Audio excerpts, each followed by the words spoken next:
Give me any beat.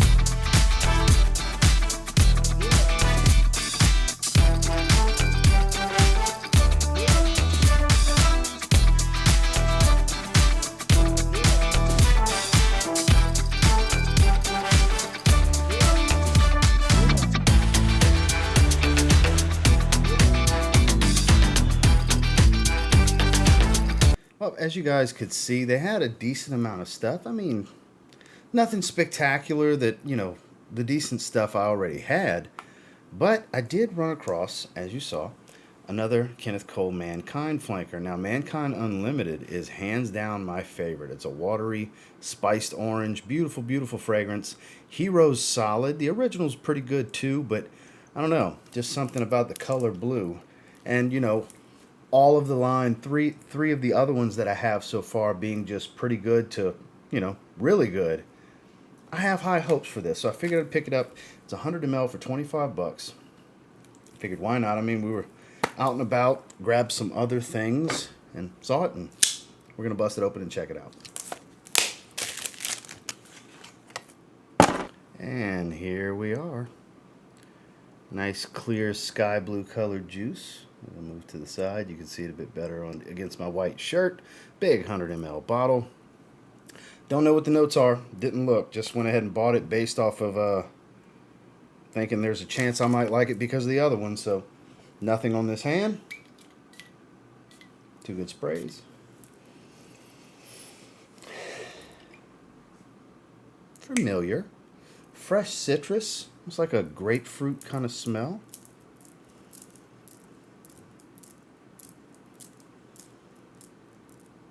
Very aromatic, a little clean and soapy. Oh yeah, clean, soapy citrus. A little green. But super fresh, like watery, almost kind of like somewhere in between being airy and a little watery. It could be the citrus that's making it a little on the watery side. Could have a freshwater accord, I don't know.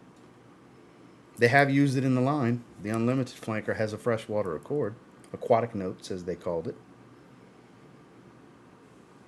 This is a lemon grapefruit type of thing. With some fresh greens, a little bit of spice, like not a peppered spice either. It smells like a fresh green spice of some kind. And a little soapy. It's probably your standard citrus aromatic type of thing. It's nothing spectacular. Doesn't smell original. Very done to death type of style, but it's nice. It is a nice fragrance. I'm not going to sit here and act like it's nice. Not nice. It's familiar, and I can't pinpoint. Like, think Aqua de Jo, the original, but it doesn't smell exactly like that. But in that vein, kind of like a cross between Aqua de Jo and Issey-Miyake L'Odyssey Pour Homme. It doesn't have the dense green smell to L'Odyssey, but that's why I say somewhere in between. Because it's got the heavy citrus top like Issey. Even though I'm pretty sure it's not yuzu. It doesn't smell like yuzu, but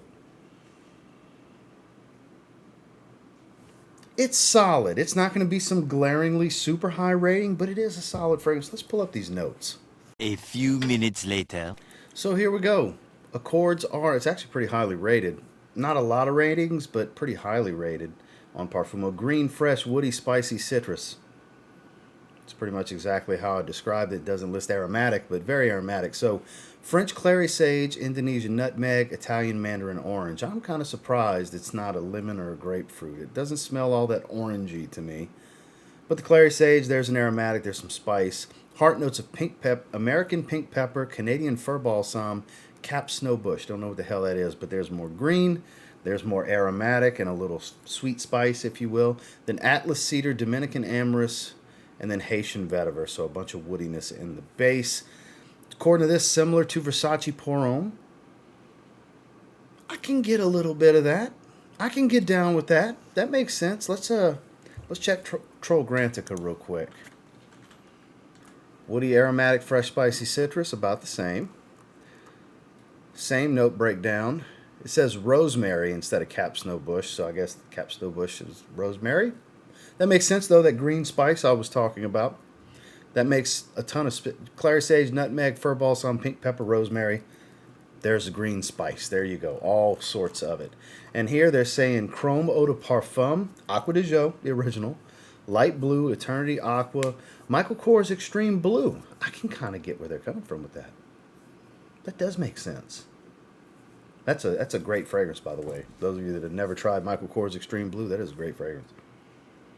And they even have the Mankind Unlimited flanker, which the slightest of similarities here. They have Versace Pour Homme as well. So basically like typical light blue fragrances that have a green element to them is basically what everybody seems to be comparing it to. And I think there isn't one right answer because you can get elements of all of those things in this fragrance. Like I said, it's a generic done-to-death scent profile. It's solid. It's more affordable than most of these. I will say this will be a little bit cheaper than Chrome EDP. This is definitely cheaper than Aqua de Jo. This is cheaper per ml than Dolce & Gabbana Light Blue. This is about what a few dollars cheaper than Michael Kors Extreme Blue. It's cheaper than Versace Pour Homme. You get the idea. But with that said, it's so done to death. I have a bunch of other fragrances that smell like this. It's just better than good at 6 out of 10. Again, that's not a bad rating. That's slightly above average because average is 5 and 5.5. That's middle of the road because it's middle of the pack in the rating. 5 and 5.5 out of 10 is midway. So it's slightly above average because it is a beautiful smell. The problem is it's just been done to death and I have so much of it. It's a clean, soapy, aromatic smell, green spiced, bright mouth-watering citrus. The opening is very nice. It's a nice woody backdrop. Dry down is going to be all about, a soft wood. I like it. Like I said, 6 out of 10, better than good, not special. You more than likely have something in your collection that smells like this. You might even have quite a few. I have quite a few. But I will say for those of you that are just maybe starting to treat this as a habit, kind of building a wardrobe, getting a little small collection together, for the money, this might be a good option if you're interested in any of those comparable fragrances that were mentioned. Well, that's my thoughts on Mankind Legacy from Kenneth Cole. A solid fragrance, done to death, but done well for what it is, for being super redundant to so many other fragrances. And until next time, do me a real quick favor, go ahead and like, comment, subscribe. So I do appreciate all the feedback, and I love hearing from you guys. How many of you tried this? What do you think about it? It was decent. It's decent. It's not the best in the line. Mankind Unlimited is still my favorite. This and Hero. I'd have to do a comparison to see which one's my second favorite, but it would come down to this and Hero. And then the original kind of smells like Fierce with more of a fruitiness because it's got like a little bit of pineapple in it, but solid line nonetheless. Kenneth Cole, they always put out solid fragrances. None of them are going to blow your mind, but they're all pretty good for the money. Hence the 6 out of 10. And until next time, I will say if you get your hands on Mankind Legacy from Kenneth Cole and you give it a spray now, there's always a chance you might thank me later. Have a good one, guys.